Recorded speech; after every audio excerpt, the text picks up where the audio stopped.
Hi, welcome. Enjoy the content, subscribe, and turn on notifications. Matthew knew the trip to the Atacama Desert would be a physical and mental challenge. The project he was involved in was one of the most ambitious at the Eldridge Institute of Astrophysics. He had spent months adjusting calculations, fixing electrical diagrams, and exchanging ideas with theoretical researchers, but now it was time to make everything tangible, under a sky that seemed custom-made for solar observations. The desert offered exactly what the sensors required: a clear sky, no humidity, no rush, where time seemed to stretch out. It was the perfect setting to capture the sun's low-frequency oscillations. And for that, he needed to assemble, calibrate, and operate the instruments with millimeter precision. There was no room for error. Or for distractions. During the first few days, Matthew barely managed to sleep properly.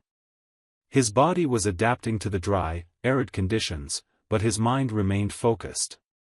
Every component he installed, every data point he monitored, brought the team closer to scientific success.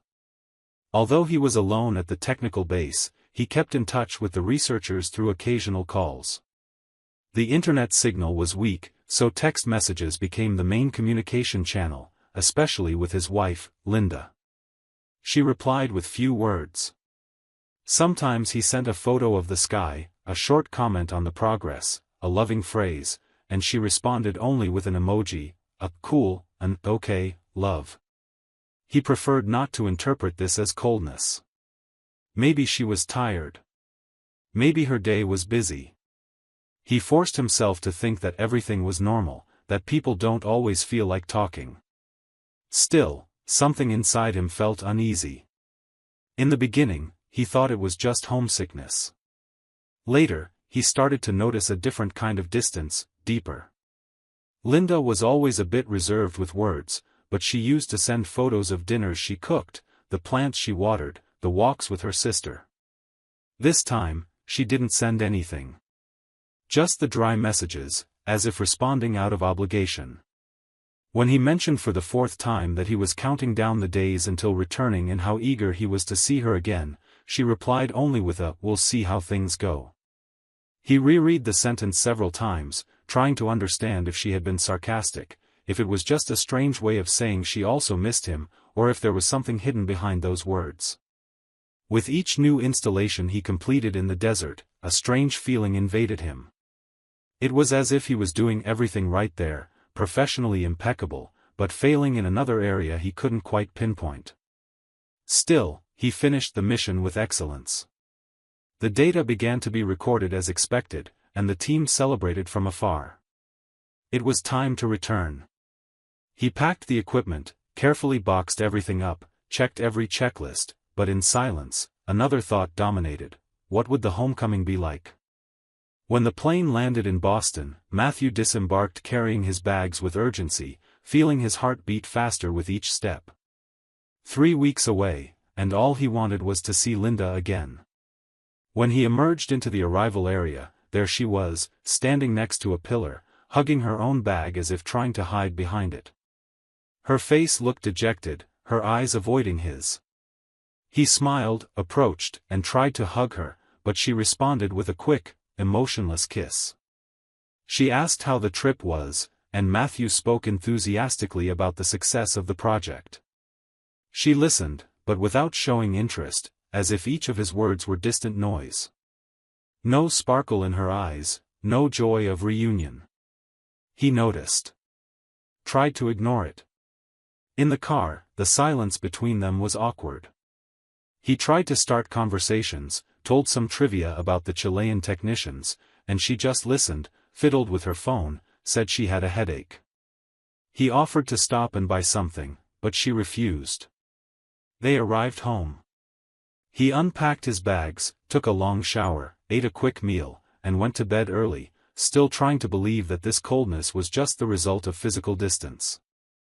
That the warmth of being together would return the next day. That she just needed time. And then morning came. Linda got up, drank coffee quickly, and left the house saying she had to take care of some work matters. He offered to walk her to the car, but she declined, saying she was already late. Matthew stayed alone in the kitchen, looking at the still warm mug she left on the table. It was as if her presence had only stayed in the objects, in the traces of perfume in the air. An uncomfortable feeling invaded his chest, but there was no time to process it. 3 firm knocks, as if someone needed to be heard urgently.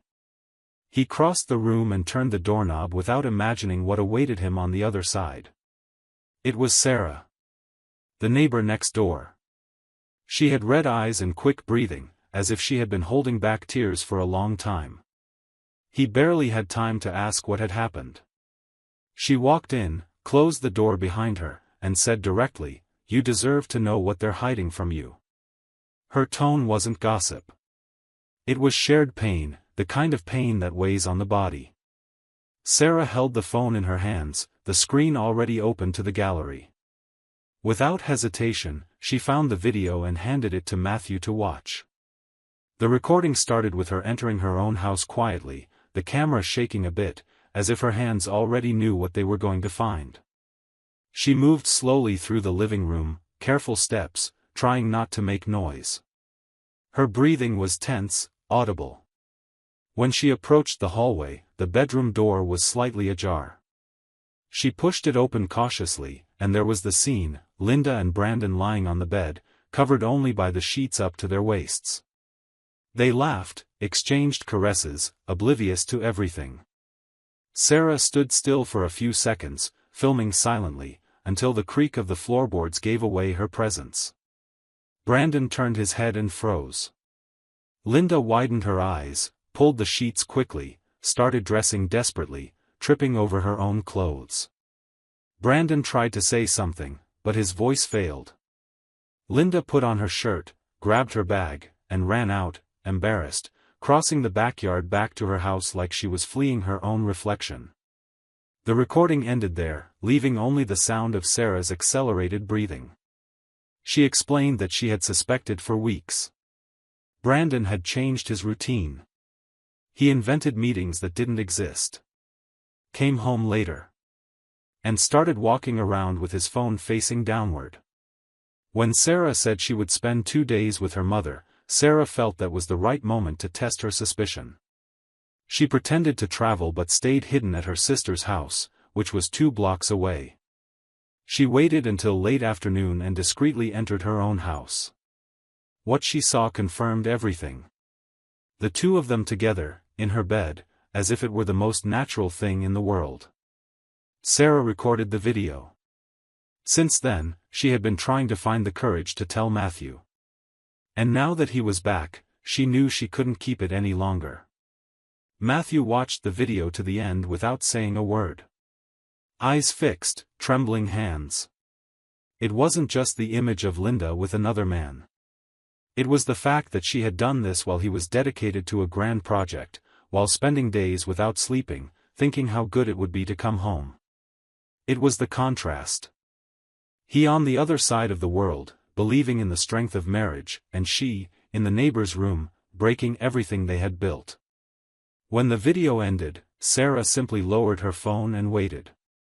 She didn't apologize for anyone. She just stayed there, sharing the silence.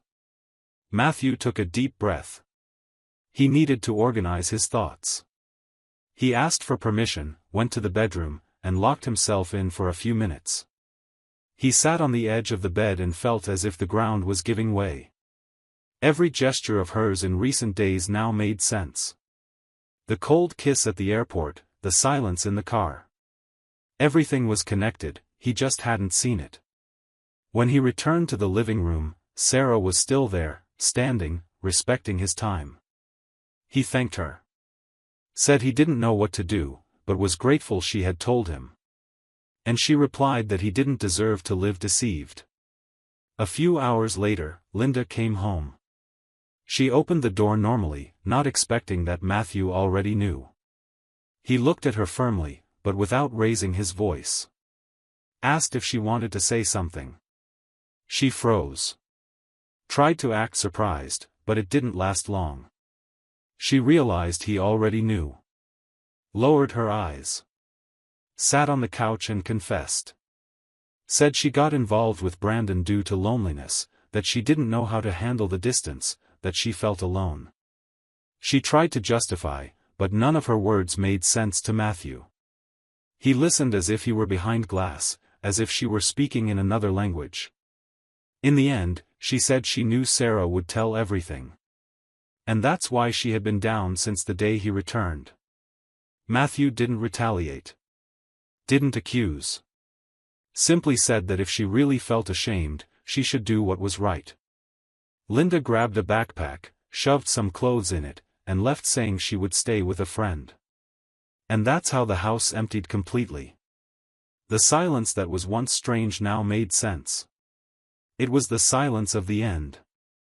Of a love that broke when he was thousands of miles away, believing that upon returning, he would find what he had left. But what he found was something else. Something that couldn't be fixed. Something that changed everything forever. In the days that followed Linda's departure, Matthew lived a strange kind of silence. It wasn't just the absence of her footsteps in the house or the short conversations at the end of the day. It was the emptiness of certainties. He woke up unsure of what to think, whether he should feel anger or just exhaustion. He avoided touching her things, but the signs of her presence were still scattered around. A hairbrush in the bathroom, a coat on the entrance rack, a cup in the cupboard with lipstick on the rim. They were visual reminders of someone who had already chosen another path, even before actually leaving. In the first days, he spent more time in the yard, taking care of tools, fixing things that didn't need fixing, trying to give form to the confusion he carried inside. Sarah appeared at the door 2 days after the conversation. She brought a pot of lasagna and said she thought he might not be in the mood to cook. He accepted, not because he needed the food, but because he needed some human connection that wasn't tainted. They sat at the table and ate in silence at first, but soon the topic arose naturally. They talked about the infidelity, how they felt. Sarah said the suspicion began when Brandon started leaving the house more often, always with flimsy excuses. One Saturday night he said he was going to meet a college friend. When she called to check where he was, she heard music in the background and a female laugh. She didn't react at that moment, but something inside her changed then.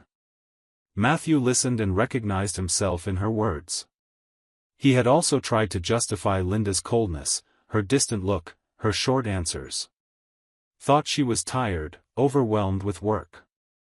Never considered she was giving herself to another man. Sarah smiled sadly and said the hardest part wasn't the end of the marriage, but the feeling of having been a fool. The two of them laughed for the first time since the discovery, a light laugh, but loaded with pain. After that, she started showing up more frequently. Brought coffee, commented on a series she watched, asked if he needed anything from the store. Matthew reciprocated by fixing a door in her closet, fixing the shower. Small gestures, but they created a new routine, a constant presence that filled the spaces previously occupied by silence. Over time, the visits stopped being out of necessity and became out of choice. They started walking together in the neighborhood in the evenings. Sometimes, they'd stop to sit on a bench and talk about life. In one of these conversations, Sarah asked if he was afraid of getting involved again. He thought before answering. Said that more than fear, he felt apprehensive about trusting. And she agreed, saying that a wounded heart turns into a maze. The two of them understood each other at that point. Neither was looking for a new romance. But they were finding something unexpected, comfort. A kind of peace that came from honesty. They knew where they came from, what they had lost. And maybe because of that, every gesture between them seemed more honest. Little by little, they began to approach each other naturally. A touch on the shoulder, a looser laugh, a longer look. Until one night, after a long conversation about everything they had lived through, Matthew hugged her. She didn't pull away. They stayed like that for a while, and in that embrace, the pain lost its space. It wasn't a planned moment, nor an impulsive, reckless action. It was a silent decision between two tired hearts of carrying the weight alone. In the following days, the routine was already different. They shared tasks, opinions, ideas about the future. They no longer spoke about their ex-partners. Their focus was on the new chance life had placed there, among the ruins of two marriages that seemed solid but had been cracked for a long time. It was Sarah who suggested they schedule the divorce on the same day. She said that way they could close both cycles at once. Matthew found the idea symbolic, almost poetic. They contacted their lawyers and scheduled the appointments with a few minutes apart, at the same courthouse in town.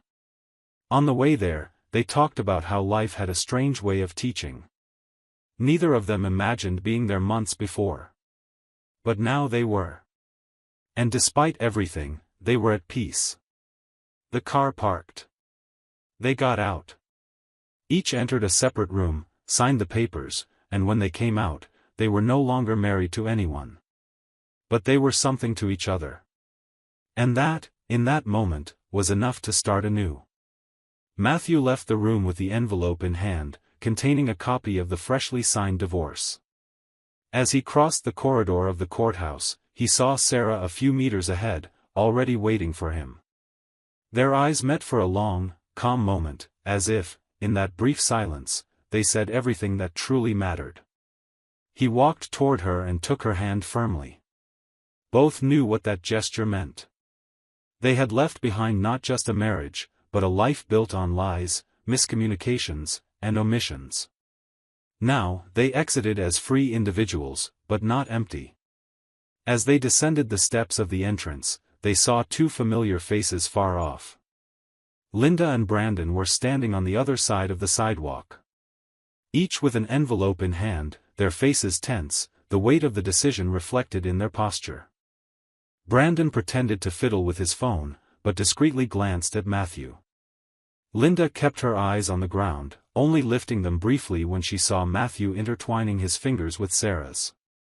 The shock was immediate. Her face hardened. Her lips tightened, and her eyes trembled as if they wanted to express something but failed. It was a look full of stifled words. He returned the look without anger, just a kind of coldness that hurt more than any shout. She tried to say something, but couldn't find the strength or courage. She knew what she had done. And now she clearly saw the consequences were irreversible. Brandon looked sideways and tried to hide his discomfort. Perhaps, at some point, he had believed that his relationship with Linda would yield something beyond the affair. But there, standing beside her, with the documents of an ended marriage in his hands and without any affectionate gesture between the two, everything seemed ridiculous. Brandon didn't hold Linda's hand. She, in turn, kept her arms crossed and her body slightly apart. They didn't seem like a couple. They seemed like two people trapped in the same guilt, the same shame. And seeing Matthew and Sarah leaving there as if they carried a new breath left them even smaller in front of their own reflection. As they crossed the street, Matthew and Sarah passed by them without saying a word. But the scene said everything. They didn't need to provoke, point, or accuse. Their presence together, hand in hand, leaving with dignity and without burden, was the hardest message Linda could receive. She had destroyed the marriage with her own choices, and now she was watching her ex-husband move forward with the woman she had betrayed. The world spins, and sometimes it spins fast. Linda felt her chest tighten, as if something had been torn too late. She tried to call Matthew, but her voice wouldn't come out. She wanted to run after him, but her feet were stuck to the ground. The time she had to fix things had passed, and now all that was left was to witness what she herself had caused. While walking to the car, Matthew squeezed Sarah's hand a bit more. She looked at him with a half-smile and said, in a low voice, that it seemed like the end of a heavy cycle. He replied that yes, but it wasn't just the end, it was also the beginning of something different. They didn't need to rush or force it. What they had now was something born without promises, but with truths. And that was enough. That same day, Linda returned to the friend's house where she was staying. She sat on the bed, dropped the papers on the dresser, and stared fixedly at the ceiling. Memories began to invade her mind like a movie she couldn't pause. She thought about when Matthew proposed to her, how he took care of the smallest daily things, how many times he waited awake just to ask how her workday was. She thought about the messages he sent from the desert, the ones she never even replied to. She felt shame. She felt regret. But above all, she felt that she had lost something she could never recover. She tried to write a message, but deleted it before sending. She already knew that any attempt at return wouldn't be received. Brandon, on the other hand, returned to the rented apartment. He sat on the couch, turned on the TV, and flipped through channels without really watching anything. For a moment, he opened his phone and thought about calling Sarah, maybe apologizing. But he knew Sarah was no longer accessible. That door had closed the day he opened his own to cheat. The emptiness he felt was different from Linda's. His was more cynical, like someone who knew he had bet high and lost everything. But pride prevented him from admitting it aloud. He stayed there, alone, with the sound of the TV filling the silence he didn't know how to manage. On the other side of the city, Matthew and Sarah decided to spend the rest of the day together. They went to a cafe, talked about plans, laughed at silly things, shared old stories they had never told each other. It was as if life was giving them a clean fresh start, without weight, without mandatory promises, but full of possibilities. Every gesture between them carried something they had both forgotten existed: respect. And after everything they had lived through, they learned that the foundation of anything lasting starts there. They knew nothing could erase the past, but they also knew that pain can make space for something new, as long as you have the courage to move forward without looking back. And that's what they did. Together, hand in hand, not as revenge, not as a response, but as a choice. The choice to start over with someone who saw the worst parts and still stayed. That was the biggest lesson of all. Sometimes, life breaks you into pieces to show who has the patience to put each piece back together calmly, without demanding anything in return. And that person, when they appear, is worth more than everything you lost along the way. Thank you for watching the video. If you enjoyed it, don't forget to subscribe to the channel and turn on notifications so you won't miss any updates. See you next time.